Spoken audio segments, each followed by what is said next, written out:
I have with me a guest today that sometimes I see more often than I do my own family members because he and I appear on television together. And I have been thinking that you folks needed to meet him for the last couple of years, but neither of us had time. So I'm very excited to finally introduce to you the National Vice President of the Fraternal Order of Police and my friend, now Lieutenant Joe Gamaldi. Welcome to the show, Joe.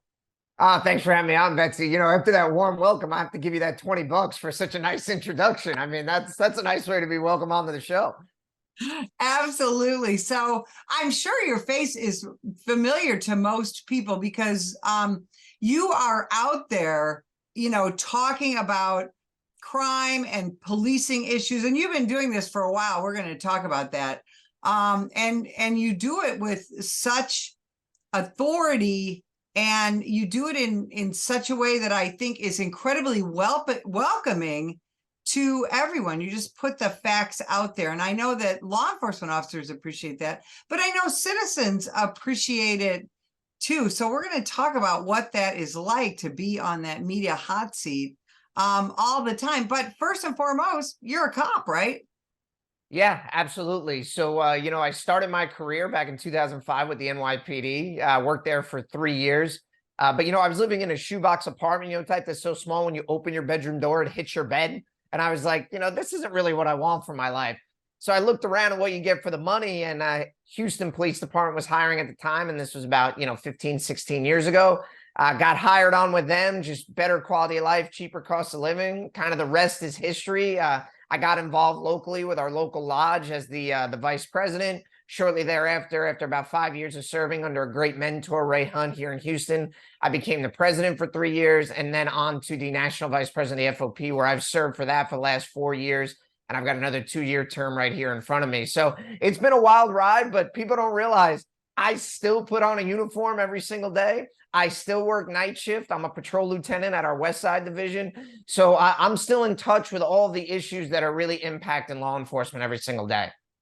Well, and that's what I want to talk to you about because, you know, first of all, police unions very often get attacked in the media and by politicians, and especially in the last 3 years, we keep hearing this mantra that police unions just protect bad cops. That's all they're there for. And I was an FOP cop, you know, in the Chicago area, and nothing could be further from the truth. But can you explain to people what exactly police unions do? Sure. And, you know, what a lot of people think is exactly what you said. Oh, well, unions just exist to protect bad cops, and it's a complete load of crap. What police unions exist for is to protect police officers who are following policy, training, and the law, and to constantly advocate to get better pay and better benefits. Because what I tell people is, do you really think that politicians in this country nowadays are going to give an officer a fair shake anymore? Of course not. Anytime there's any kind of controversy or public pressure, they're going to fire that officer. They're going to discipline that officer. There needs to be somebody to defend them. And oh, here's another thing. Do you really think politicians are going to just, out of the goodness of their heart, give police officers pay raises? I mean, for goodness sake, they were just trying to defund police departments just a couple of years ago. So you think they're going to give them pay raises if we're not organized as a group? You know, we're no different than any other union. And the point of it is to make sure that we're constantly making working conditions better for officers. We're making sure that we're taking care of their families, that they have medical benefits, that they have retirement benefits. Those are the goals of the union. And at the same time, still providing that brotherhood and sisterhood that can be extremely valuable for officers, especially when we talk about officer wellness. Everybody knows it's no secret. We have double the suicide rate than the general public. And being a part of a union and having that brotherhood and sisterhood can really give people an outlet to speak to someone who knows what they're dealing with and knows what they're going through. Now, you just had the National Convention in Las Vegas. What were you hearing from our brothers and sisters in law enforcement?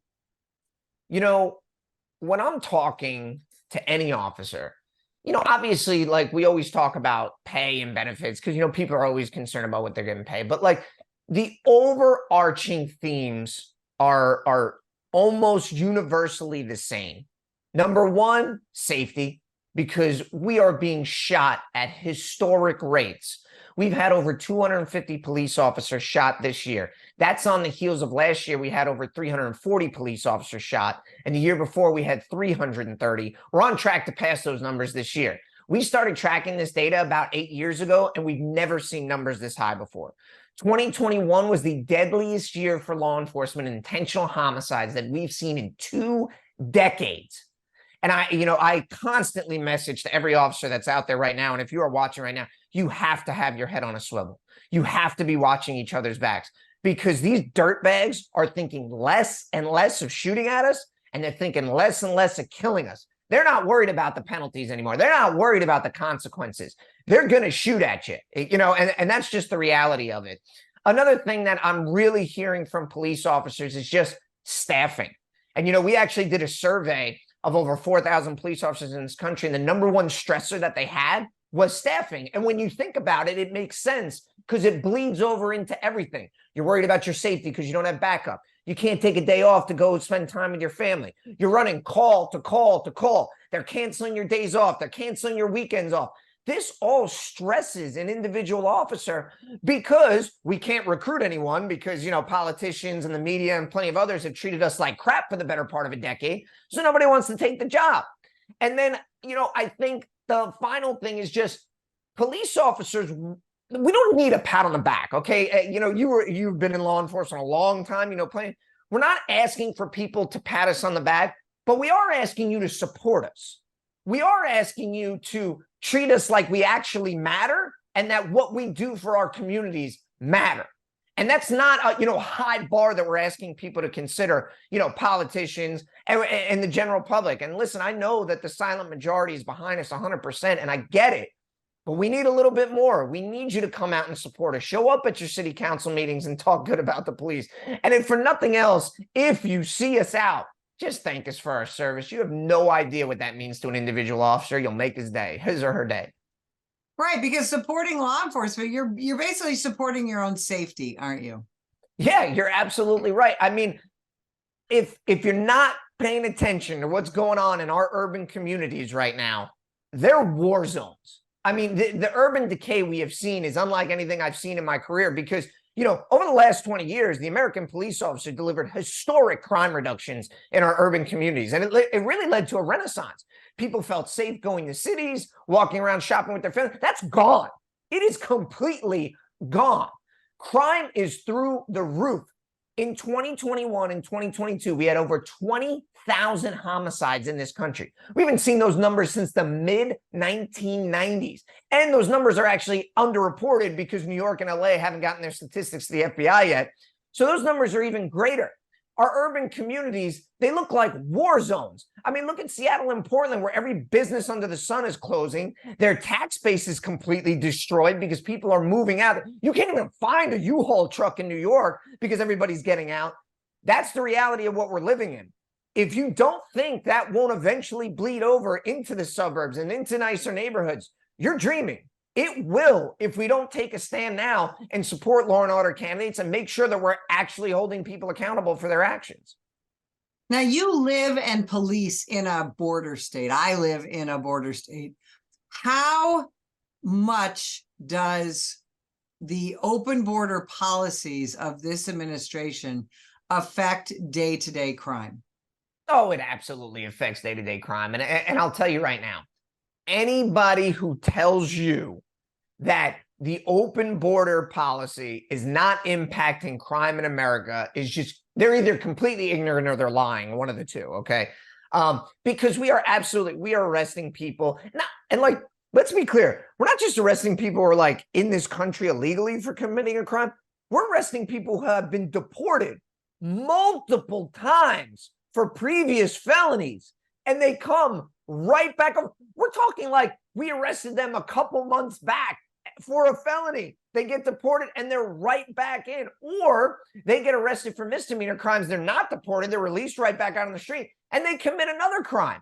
I mean, it's complete insanity. And And here's the rub. They'll say, well, why can't you guys, arrest more of them, blah, blah. It's the equivalent of if you have a broken pipe in your house and it is just gushing water, right? And that's the border. We can sit there all day and mop that water and keep arresting folks. But if we don't stop the pipe, we're never going to stop the mess. If you actually close the border, law enforcement can do its job. We can continue to arrest these violent suspects who are in this country illegally, deport them, and then guess what? They can't come back in. And I mean, it's not that hard, Betsy. It really isn't. It's just the fact of we have an entire political party that has no interest in securing the border whatsoever. We have an administration who's not interested in securing the border. I mean, I think already this year it's been like 7.4 million people, which is like the population of Arizona, has already come over the border. Like, give me a break. Enough. Everybody knows it's wrong. Everybody just needs to stand up and demand that there's action taken. You talk about politics and back in the 90s, for example, police unions largely supported the Democrat Party, and the Democrat Party largely supported police unions. We were part of that blue collar, working class, all of that. How the heck did it change, Joe? And how did we become so politicized? It's interesting because it's just become such a polarization here in this country. Like it's almost like there's a lot of us who live our lives somewhat in the middle. And for whatever reason, we just have these two polar opposites that are just pulling people. But you're absolutely right. Democrats used to support labor. They used to support the working man. They used to support police officers. And it's always a mystery to me today why they took the route of saying, because people will come up to me, people who are in, other fields, but they're in the labor field, will say, well, how could you support so many Republicans? And I go, well, that's pretty easy because the other side wants to eradicate my profession and calls me a murderer and a killer. So you basically push every police officer over to the right because of the way you've treated us. I mean, it's a bold strategy to just say, hey, there are 800,000 people in this country and their family members, and we have no interest in them voting for us. You know what I mean? And I don't want to say every Democrat, because let's be fair. There are center-left Democrats, what I like to call blue dog Democrats, who still support law enforcement, who still support labor. But Republicans have clearly embraced law enforcement and embraced law and order and made themselves that party. But I'm also old enough to remember just a few years ago that Republicans would pat you on the back and say, hey, you're doing a great job as a police officer, but we don't think you deserve a pension for what you do. So, you know how politics can be in this country. But, what I tell people is don't worry about the R's and the D's at the end of their name. Worry about how they treat law enforcement. Worry about whether or not they support law and order. See about how they treat you, how they view your kids, how they view your schooling. Try to really drill down and do the research and figure out what does that person actually stand for, and don't get so caught up with the R and the D at the end of their name. Yeah, that is absolutely so well said. When we talk about police officer pay, the disparity, if you will, between large and small departments, between different states, for example, between California and Mississippi, things like that. It's pretty big. Do you think that, in law enforcement, we can do anything about that, or should we stick with local control? What I would advocate for everyone is, like, listen, number one, if you're not a member of the FOP, you need to be. And if you don't have an organized local union or local lodge that's taking care of you, you need to contact your state FOP and make sure that you have one. There is strength in numbers. And I think the solution is honestly locally and negotiating and figuring out what works, because there are certain sections of the country that are going to need to get paid more just based on cost of living. But what everybody needs to realize as a police officer right now is that there is an opportunity here when no one wants to take this job and we have people at record level retirements and record level retention. Now is the time to make sure that your elected officials and your community understands just how valuable you are, the ones that are still here, and that you need to be paid as such. The war on cops in this country really started in 2014. with the death of Michael Brown, a young man in Ferguson, Missouri, who tried to disarm and shoot a cop, and he got killed. But the Yeah, he way also that robbed someone, beat up the store owner. Remember that? after doing a strong Yeah. arm robbery in a convenience store, but the way that that was handled by the media, partially by law enforcement leadership initially, and the way that it was handled by the federal government, let's be honest, that really started this quote unquote war on cops that we continue to see. You were right in the middle of all that whole media storm. Yeah, absolutely. I mean, it was daily that I was doing interviews. And, the message that I was really trying to send during that time is like, we're human beings too. And we have been under attack for years. And all the rhetoric that was being used and all the anger and the demonization that was put towards us by politicians, by the media, by grifters, activists. Listen, if there was a dollar to be made or influence to be had, everybody was jumping on that bandwagon. And what I try to make people understand is that has consequences. And we're seeing it play out because guess what? Police officers across this country, we're playing with our blood and our lives. Because if you look since 2015, as we were talking about, violence against us has consistently gone up with a massive spike in 20, 21, 22, and now 23. Do we think that's all just a coincidence? And you know what the best part is? You'll have people in the media and academics who sit their asses safely behind their desk, I will remind you, trying to convince people that there is no war on cops in this country. And I laugh in their faces because we have all the data to prove it. And they'll say things like, well, per capita, lumberjacks die more than police officers. Well, guess what? The damn tree isn't trying to kill the lumberjack, okay? Police officers is literally the only profession in this country, with the exception of our brave service men and women, and I thank them for their service. This is the only profession in this country where you go to work and people are actively trying to kill you. Yeah, absolutely. And not only are we being shot at, and you talked about this in the beginning, we die twice as often by our own hand as we do by felonious assaults. And I know that the Fraternal Order of Police takes police officer mental health incredibly serious. Talk about that. Yeah, so we actually created a position on the national level of a wellness director. And her entire job is, number one, to go around the country raising awareness and putting on training seminars, but also vetting different programs that can be available for officers if they need help. And, we stress it to make sure that it is so important for officers to take care of themselves because we want you to get through this career alive. We want you to get through it in one piece. And we know the stresses that they're under, not just at work, but at home, financial, family, all these other things. And I implore officers, if you're watching this right now, please take care of yourselves. Make sure that you're, exercising regularly. Try to eat the best you can. I know that's hard on night shift because those aren't the things we're open. But we really try to preach an overall approach to officers because we want what's best for them. And it's probably never been a more difficult time to be a police officer than it has been just the last few years.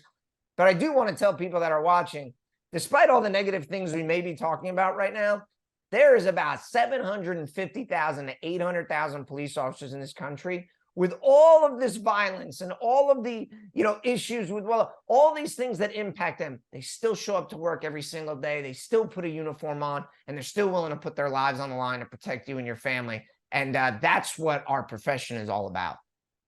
It's a mission. None of us do this for the money. I mean, it's great to get paid what you're worth. Yeah, we ain't becoming millionaires doing this. No, nobody comes into this job thinking, hey, I think I'm going to be a cop so I can get rich. We all know that it's truly a mission because we care about our communities. And the FOP is also involved in a lot of charitable work around the country, aren't they? Yeah, we support a number of charities, Special Olympics, Easter Seals. Another great thing that we did is we actually started a disaster response team so that when there is a hurricane, tropical storm, and we're probably going to be deploying here to Florida just shortly, we actually show up and we feed thousands of officers who may not have a place to eat. we've taken to doing remediation at officers' homes. We're cutting up trees or helping them fix their homes. And we're helping the public too. If the public needs to be fed, we're taking care of them. But I think that just speaks to the spirit of a police officer. For those of you who may not be familiar with us as like a population and who we are, we're extremely giving people and we're extremely helpful people because, you know, I know it sounds so cliche. We all got into law enforcement to help people, but that isn't just the job. Like that bleeds over into all aspects of our lives. Police officers coach their kids' soccer teams, baseball teams. They're constantly volunteering at their churches. That's just who we're, salt of the earth, good people. It's just, if you watched, you know, CNN and MSNBC, they make you think that we're all killers. That's just not the reality. And if you took the time to get to know a police officer, man, in a second, you'd know what we're all about. Now, that is just so incredibly well said. I knew you would wrap this up well.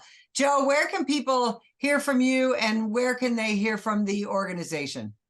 Yeah, absolutely. Please follow me on Twitter at Joe Gamaldi. Instagram's the same at Joe Gamaldi. Joe Gamaldi National FOP on Facebook. And then if you want to follow the National FOP, it's at GLFOP on Twitter and at National FOP on Instagram and Facebook. And I really encourage people, like, follow our stuff, check out our content, and please share it, because a lot of the times we're fighting the good fight, just like you are, Betsy, when we have these people, you know, like the defund divas trying to take out law enforcement, and we take them head on. And, you know, we'd appreciate any help we can get spreading that message. Joe Gamaldi, you are a national treasure when it comes to this profession. We appreciate everything you do, and we thank you for spending time with us today. And if you'd like more information about the National Police Association, visit us at nationalpolice.org.